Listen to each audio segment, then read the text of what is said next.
There's a short line in Deuteronomy 3:11 that seems too small to support the weight of what it suggests. The line mentions an iron bed, 9 cubits long and 4 cubits wide. When converted, these measurements would give something close to 4 meters in length, perhaps more, depending on the cubit used. The name of this bed's owner, Og, king of Bashan. The question is not whether the bed existed. The question is what it implies. If Og needed a bed of that size, how much did he measure? And if he measured that much, how did he come to power? And if he came to power, what happened to the others? The text also says that Og was the last of the Rephates, the last of a lineage. And if you follow this line to the beginning, it passes through Genesis 6, passes through Numbers 13, passes through names like Og, Sihon, Arba, and connects Bashan, Mount Hermon, and a pattern of narratives about giants that appear where they shouldn't appear. If you want investigations like this, which follow the text as far as it goes and then compare it with what remains of stone, earth, and chronology, subscribe to the channel and activate the bell. Because what follows is not fantasy. It is method. We are going to open the file on Og layer by layer, and you will decide what stands. Today, you will learn 3 things. First, what the biblical text actually says about Og, what it allows us to affirm, and what it leaves open. Second, what the archaeology and geography of Bashan reveal and what they cannot explain. Third, why Og is not just another ancient king, but a marker of something greater, a line that connects memory, myth, and possibly history.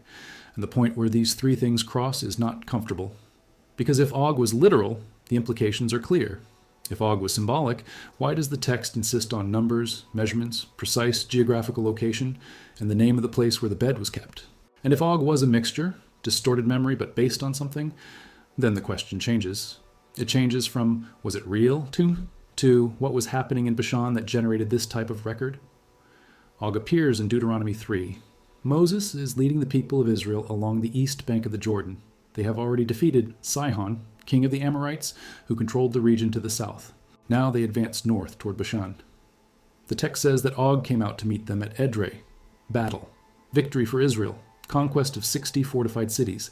And then, almost like a parenthesis, the information about the bed. For only Og, king of Bashan, remained of the remnant of giants. Behold, is not his bedstead a bedstead of iron? Is it not in Rabbah of the children of Ammon? 9 cubits long, 4 cubits wide. The bed was in Rabbah, not in Bashan. In Rabbah of the Ammonites, more than 100 kilometers to the south. Why would a bed belonging to a king of Bashan be there? A war trophy? A relic? Proof? The text does not explain, but the mention is too specific to be just folklore. The word used to describe Og is rephate, in Hebrew, Rephaim. It appears in several places in the Old Testament. Genesis 14 mentions the Rephaim as inhabitants of Ashtaroth-Karnaim, a region near Bashan. Deuteronomy 2:20 says that the Ammonites called the Rephaim Zamzumims.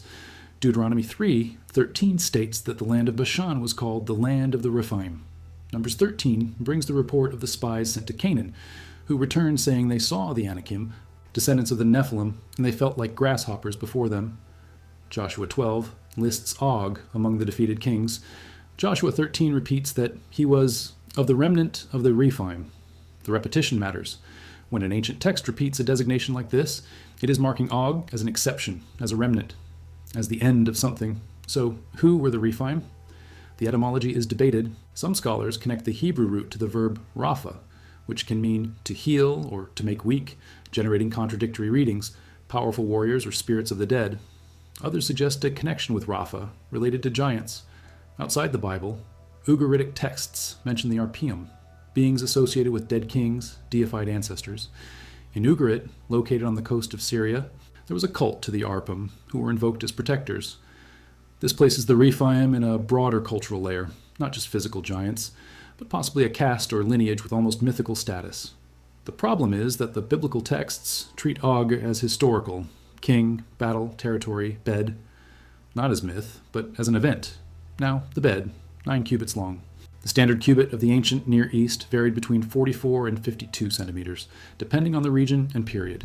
If we use the common cubit of 45 centimeters, 9 cubits equal 4.05 meters. If we use the Egyptian royal cubit of 52, 5 centimeters, it equals 4.73 meters. Ancient beds were not made to tight measurements. There was extra space. But even so, to need a 4.5 meter bed, Og would have to measure at least 3.5 meters, possibly more. If we round up and consider proportions, we get close to 4 meters. Some more generous calculations, based on the long cubit, even suggest heights between 2 and 5 meters. Later, Jewish tradition inflated this even further, speaking of 9 meters or more, but these are rabbinical extrapolations, not the direct text. What the text says is, the bed measured this, and that is already enough to cause a problem. Because 4-meter human beings do not exist in known biology. The tallest human being recorded with reliable medical measurements was Robert Wadlow, at 272 meters, and he suffered from gigantism caused by a pituitary gland dysfunction. He died at age 22. His body could not support its own weight. Above 3 meters, problems multiply, pressure on joints, cardiac difficulty in pumping blood to the brain, and drastically reduce life expectancy. A 4.5-meter man, in theory, would not be able to function, unless the biological structure was different, unless there was something in the physiology, bone density, muscle proportion, circulatory system, that does not correspond to the human standard, or unless the bed was not literal, or unless Og was not literal.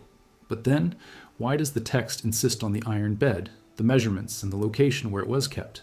Why not just say Og was very tall and move on? And here enters the second layer. Og is not mentioned in isolation. He is the last of the Rephates, which means there were others.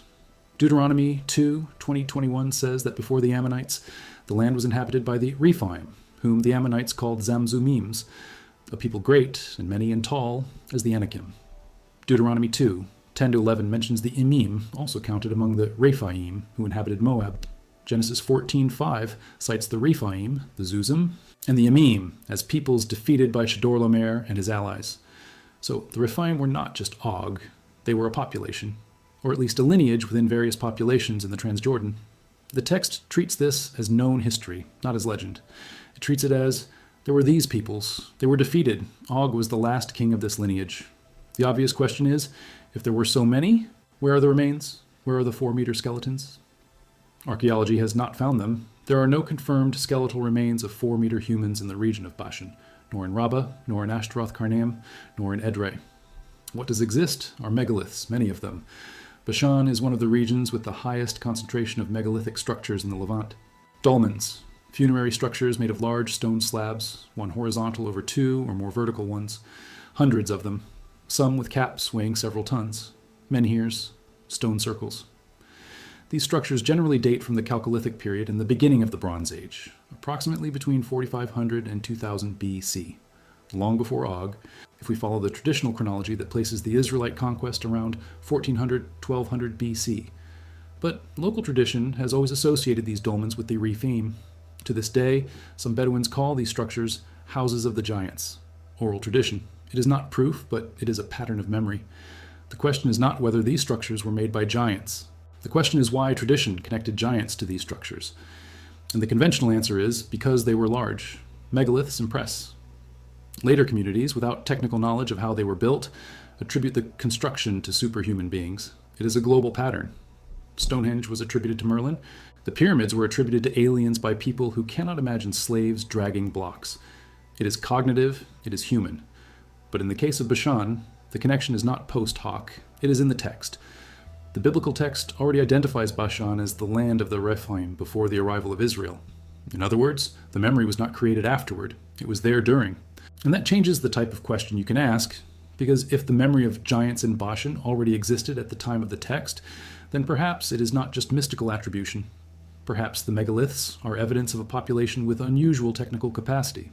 Perhaps the Rephaim were an elite specialized in engineering and warfare, physically larger than average. Not 4 meters, but 2 meters, 2.5 meters. Enough to be called giants in a context where the average height was 60 meters. And perhaps Og, as king, was the largest of them. And perhaps the bed was exaggerated over time, but based on something. Or perhaps not. Perhaps the bed was exactly what the text says. And this forces us to choose, ignore the text, reinterpret it, or take it seriously and face the biological problem. Let's go to Mount Hermon. It lies north of Bashan, on the border between Lebanon, Syria, and Israel today. A peak with an altitude of 814 meters. In Hebrew, Hermon may derive from Haram, something dedicated, consecrated, or set apart. There is also the connection with the root haram, meaning forbidden. Mount Hermon appears in Deuteronomy 3, 8-9 as the northern limit of Og's conquest, from the river of Arnon unto Mount Hermon. But Hermon is not just geography, it is theology, or at least, it is interpretation. Because the book of Enoch, a Jewish apocryphal text, places Mount Hermon as the place where the Watchers, rebellious angels, descended and swore among themselves to unite with the daughters of men. Enoch text 6:6 says, "And they were in all 200, who descended in the days of Jared on the summit of Mount Hermon." According to Enoch, from this union were born the Nephilim, giants who corrupted the earth and provoked the flood. The text of Enoch is not canonical scripture for rabbinic Jews, nor for most Christians, but it was canonical for the Ethiopian church and highly influential in Second Temple Judaism. And it offers a specific reading of Genesis 6, 1-4. When men began to multiply on the face of the earth, and daughters were born unto them, the sons of God saw the daughters of men that they were fair, and they took them wives of all which they chose. There were giants in the earth in those days. And also after that, when the sons of God came in unto the daughters of men, and they bare children to them, the same became mighty men, which were of old, men of renown. Who are the sons of God? The late traditional Jewish interpretation is that they were men from the lineage of Seth. Enoch's interpretation is that they were angels. The Hebrew word is B'nai Elohim, which in Job 1:6 and 2:1 clearly refers to celestial beings, but Genesis 6 does not go into detail. It only records. And then it says, and also after that, after the flood, Nephilim appeared again. And here is the knot. Numbers 13:33 mentions the Anakim and says, "And there we saw the giants, the sons of Anak, which come of the giants," Nephilim. "And we were in our own sight as grasshoppers, and so we were in their sight." Nephilim, after the flood. The flood should have eliminated everything except Noah and his family. How do Nephilim appear afterward? 3 possible answers. First, the word Nephilim in Numbers 13 is not technical, it is descriptive. The spies are using the term to mean scary giants, not a specific lineage. Second, there was a second incursion, and also after that. Third, the biblical chronology was edited and reorganized over time, and the text reflects overlapping memories of different periods. None of these answers is comfortable. The first ignores the language. The second creates problematic theology. The third dismantles the historical reliability of the text. But what if the answer is cultural memory of a real population? A population that, for whatever reason, genetics, diet, artificial selection, controlled inbreeding, was significantly larger, and that dominated the region of Bashan, and later spread to Canaan? The lineage of the Anakim would have come from Arba, founder of Kiriath Arba, later called Hebron. Joshua 14:15 says, "Arba was a great man among the Anakim. Joshua defeated the Anakim in Hebron, Debir, and Anab." Joshua 11:21-22. "At that time came Joshua and cut off the Anakims from the mountains. There was none of the Anakims left in the land of the children of Israel. Only in Gaza, in Gath, and in Ashdod there remained Philistines. The Anakim who remained were in the Philistine cities. And from there, centuries later, comes Goliath. Goliath of Gath, 6 cubits and a span, between 290 and 330 meters, depending on the cubit. Goliath is described as the champion of the Philistines, and his brothers, 2 Samuel 21 mentions Ishbi, Benob, Saph, and one without a name, all born to the giant in Gath. So the lineage did not end with Og. Og was the last Rephate king, but there were Anakim. There were descendants in Gath. Goliath is the last recorded link. This suggests continuity. Not a mythical race that disappeared, but a lineage that was progressively eliminated through wars of conquest. Israel against the Rephaim in Bashan, Israel against the Anakim in Canaan, David against the descendants in Gath. The pattern is consistent. These lineages are always associated with fortresses, fortified cities, and defensible mountainous regions. Og controlled 60 fortified cities. The Anakim were in Hebron, a natural fortress. Goliath came out of Gath, a walled city. They were not nomads. They were established, technologically sophisticated, and strategically positioned. And they were eliminated. The question is, why? Why was the campaign so systematic? Because if the answer is just they were enemies, then there is no need to mark the lineage. Every enemy was an enemy. But the text does not just say we defeated Og. It says Og, the last of the Rephaim. It doesn't just say we defeated the Anakim. It says we exterminated the Anakim. There is intentionality. There is something about this lineage that needed to be erased. And if we read this along with Genesis 6, the earth was corrupt, and with Enoch, the Nephilim corrupted all flesh, then the campaign is not just military. It is theological. It is genetic purification. It is restoration of something that was mixed. This reading is speculative, but it is consistent. And it is frightening. Because if that is it, then Og is not just the last king of Bashan. He is the last direct descendant of a lineage that the Bible considers biological corruption. And the bed in Rabbah is not a trophy. It is evidence. It is proof that he existed. It is the ancient equivalent of, keep this, because one day they will ask. Now, what does archaeology actually say about Bashan? Bashan is the region of the Golan and Horan, in southern Syria and northern Israel today. Volcanic soil, extremely fertile. Deuteronomy 32:14 calls it a land of wheat and barley. Bashan was rich. Og controlled Ashtaroth and Idre, the two capitals. Ashtaroth is identified as Tel Ashtara, near Dara in Syria. Edrei is identified as modern Dara. Excavations at Tel Ashtara revealed occupation since the early Bronze Age, but the city was destroyed and rebuilt multiple times. There is no clear record of a palace of Og. There are no inscriptions. There is no direct archaeological evidence of the battle described in Deuteronomy 3. This is expected. Most ancient battles leave no direct archaeological record. What we have are layers of destruction, which may or may not correspond to the biblical event. The chronology is complicated because carbon-14 dating has a margin of error, and many cities were destroyed multiple times for multiple reasons. But what we have is this: a concentration of megaliths. The dolmens of Bashan, hundreds of them. The largest has a basalt cap estimated at 50 tons, cut, transported, and positioned over vertical supports, with tools of stone or early bronze, because we are talking about 3000 BC. How? The conventional answer is brute force, many people, ramps, levers, time. Possible? Yes. Proven? Not exactly, because there is no evidence of enough tools, nor of quarries close enough, nor of settlements large enough to provide the labor force, and the scale repeats. It is a megalithic culture. The same pattern appears in the Caucasus, Brittany, Malta, Scandinavia, the Iberian Peninsula, Indonesia, and Easter Island. Always the same question: how and why? And always the same popular answer: giants. Not because it is the correct answer, but because it is the answer the human mind offers when it does not understand engineering. And when the biblical text already associates giants with the region where the megaliths are, the line becomes harder to erase. Let's talk about Baalbek. It is in Lebanon, not in Bashan, but close enough. About 65 kilometers northwest of Mount Hermon. The Temple of Jupiter in Baalbek was built by the Romans, but on an earlier platform, and that platform has stones that defy logic. 3 limestone blocks, known as the trilithon, each weighing between 750 and 800 tons. And another block, even larger, partially cut in the quarry 900 meters away, which weighs about 200 tons. The Romans used large stones in their constructions, but nothing comparable to this. The largest stone moved by Romans elsewhere is the Lateran obelisk at 455 tons, and it was transported by water. The stones of Baalbek were transported over land, fitted with millimeter precision, and the platform was reused by the Romans as a base for the temple. The Romans do not attribute the construction of the platform to themselves. Local tradition attributes the construction to Nimrod, or to giants, or to Cain. Legend? Of course. But based on what? Based on not understanding how it was done. And when archaeology honestly says, we don't know exactly how this was transported, you have room for hypotheses.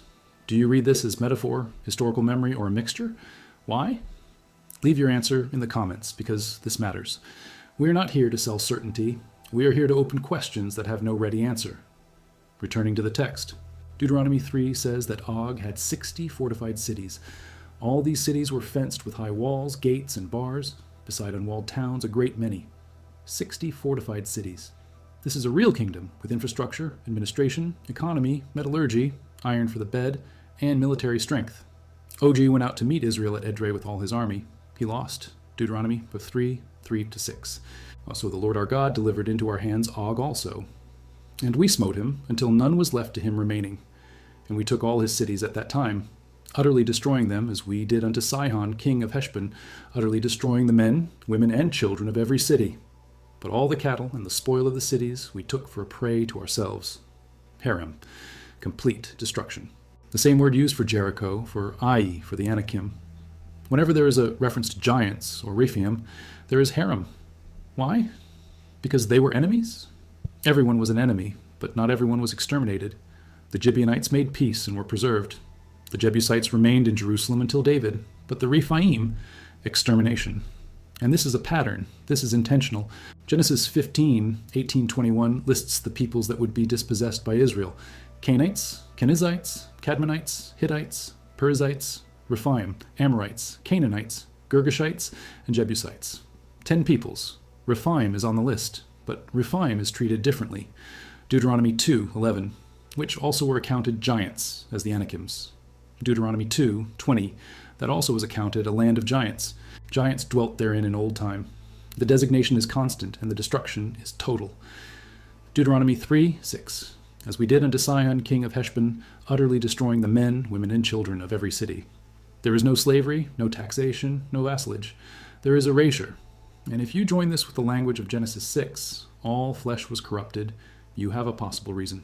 It is not that they were more dangerous militarily, it is that they were considered genetically impure, hybrids, contamination. And this explains why the memory was preserved, why the bed was kept, why Og was marked as the last, because it was the end of something that should not have existed. Now this can be read in another way. It could be a distorted memory of conflicts between inbred populations. It could be theological propaganda to justify genocide. It could be the attempt of a smaller and weaker population to demonize a larger and technologically superior population. Israel was nomadic. The Rephaim were urban, fortified, and metallurgical. David was at a physical disadvantage against Goliath. The narrative transforms the disadvantage into virtue. They were corrupt giants. We were small but righteous. God fought for us.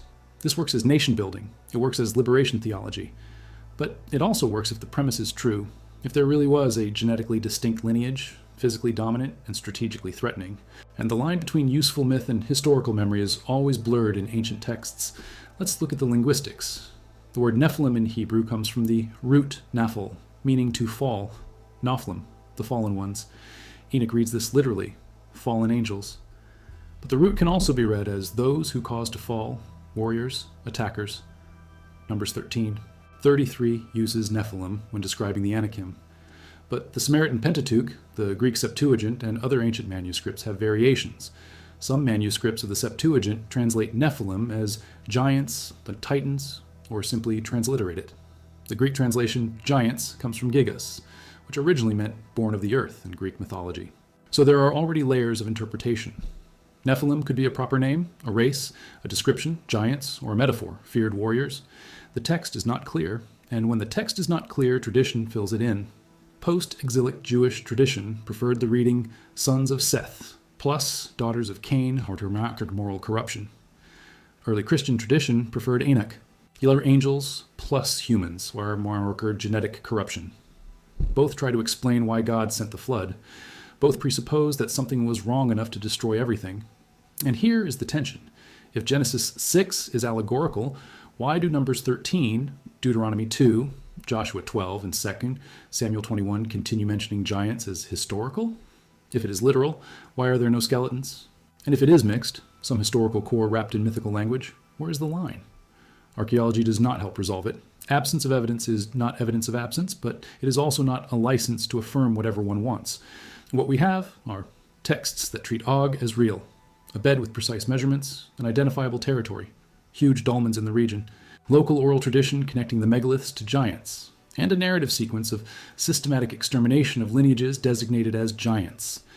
This does not prove that 4-meter giants existed, but it proves that something about this population required a record, and that the memory was not erased. It was preserved, transmitted, and eventually encoded in Scripture. The connection with Mount Hermon is geographical and symbolic. Geographically, Hermon is the northern limit of Bashan. It is the highest peak in the region, visible from afar, used as a territorial marker. Deuteronomy 3:8, from the river of Arnon unto Mount Hermon. Deuteronomy 4:48, from Aroer, even unto Mount Sion, which is Hermon. The text identifies Hermon with Sion, but here Sion is not Jerusalem. It is another name for Hermon. Confusion? Yes. But it also indicates that Hermon had multiple names, suggesting regional importance. Symbolically, Hermon is a portal. Enoch places the watchers there. Psalm 133:3 mentions the dew of Hermon as a blessing. But there are also negative traditions. Hermon is a place of a rebellious pact, as a mountain of the curse. The ambiguity is strange. And the location matters because Bashan sits at the base of Hermon.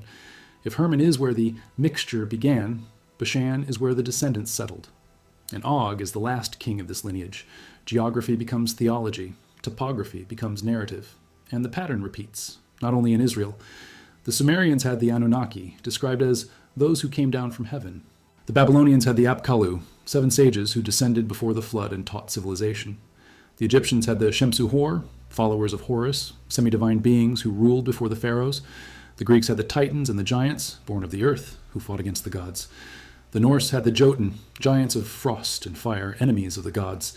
The Hindus had the Asura and the Rakshasa, powerful beings, sometimes allies, sometimes enemies. All these traditions have the same pattern.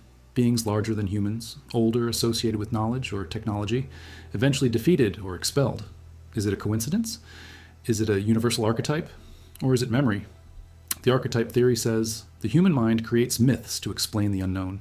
Giants represent natural forces, enemy tribes, or collective fears. It is psychology, it is Jung, it is possible. But it does not explain why the narratives have compatible details. Why are the Nephilim associated with sons of God, and the Anunnaki are sons of heaven, and the Titans are sons of Uranus, heaven? Why does Enoch say the Watchers taught metallurgy, magic, and cosmetics, and the Apkallu taught agriculture, construction, and writing? Why does the flood appear in Sumeria, Babylonia, Greece, India, China, North America, South America, and Australia? A global flood is geologically questionable, but regional floods are confirmed. And if different cultures preserved the memory of local catastrophes and later connected them to narratives of prior beings, then perhaps there is a historical core. Perhaps there was a pre-flood population, technologically advanced for its time, that disappeared. And perhaps the descendants, or the survivors, were remembered as giants. But this runs into chronology. Traditional biblical chronology places the flood around 2300 BC, according to Ussher, or 2900 BC, according to other counts. Og lived around 1400 BC, 2,000 years later. If the Nephilim were destroyed in the flood, how is Og their descendant? Enoch's answer, a second incursion. And also after that, Genesis 6:4. After the flood, there was another mixture. But this creates a theological problem. If the angels fell once and were imprisoned, as 2 Peter 2:4 and Jude 6 say, how did they fall again? Unless they were not all imprisoned. Unless some remained free. Unless the second incursion was not angelic but genetic, descendants of the Nephilim who survived. How? The speculative theory, through the wives of Noah's sons. Genesis 6:9 says, Noah was a just man and perfect. Noah walked with God. And Genesis 6:18-20. Noah and thy sons, and thy wife, and thy sons' wives with thee. The text does not say that Noah's daughters-in-law were pure. It only says Noah was. If there was genetic contamination in the daughters-in-law, then the descendants of Shem, Ham, and Japheth could carry traits. And Canaan, son of Ham, would be the ancestor of the Canaanites, where the Anakim are found. It is highly speculative, but it is an attempt to resolve the textual contradiction. Orthodoxy resolves it differently. It says Genesis 6 is about the lineage of Seth, pious, mixing with the lineage of Cain, profane. Sons of God, Sethites, daughters of men, Cainites. The corruption was moral, not genetic. The flood destroyed this corruption. The later giants, Anakim, Rephaim, have no connection to Genesis 6. They are just tall people. Og was perhaps 20 meters, not 4. The bed was exaggerated, or it was ceremonial, or it belonged to an idol. This reading preserves rationality and avoids mythology. But it has a cost. It ignores B'nai Elohim in Job 1 and 2 being clearly celestial beings. It ignores, and also after that, it ignores the language of systematic extermination. It ignores the preservation of the memory of the bed. And it ignores that ancient texts frequently record the impossible because they are trying to preserve something real that they do not know how to explain. The third way, Og was a leader of a genetically distinct population, but not 4 meters tall. An isolated inbred population, selectively bred for size and strength, something like 2 to 2, 5 meters in average height, with some individuals exceeding 70 meters. This is biologically possible. Rare, but possible. Nomadic pastoral tribes of Sudan, like the Dinka, have an average height above 90 meters, with many exceeding 2 meters. Natural selection, a diet rich in protein, genetic isolation. If a population like this existed in Bashan, and they were warriors and controlled fortresses, they would be remembered as giants. Og's bed would be real, but for someone 70 meters tall, not 4. The measurement was transmitted, but the context, actual height, was lost. This preserves the historical core without requiring impossible biology. And it explains why we don't find skeletons, because they were human. Human bones of 70 meters decomposed like any other. There is no bone marker that says this was a rephate. Unless there is some cranial characteristic, some skeletal proportion, some different bone density. But without DNA, we don't know. And here we come to the point. Og is not proof of Nephilim. Og is a marker of something the text wanted to preserve. Whether it was an angelic lineage, a distinct population, or theological propaganda, the text does not confirm. The text only says there was a population called Rephaim. They were considered giants. Og was the last king. He had an iron bed measuring 9 cubits. The bed was in Rabbah. He controlled 60 cities. Israel defeated him and destroyed everything. And then they continued destroying Anakim. And then David killed the last descendants in Gath. And then it was over. The lineage was extinct, and what remained was memory and megaliths and questions. The 3 promised deliveries. First, what the text says. Og is real in the text. King of Bashan, last of the Rephaim. 9-cubit bed. Territory, battle, extermination. The text allows us to affirm there was a population designated as Rephaim. This population was destroyed. Og was the last king of this lineage. The bed existed, was iron, and was in Rabbah.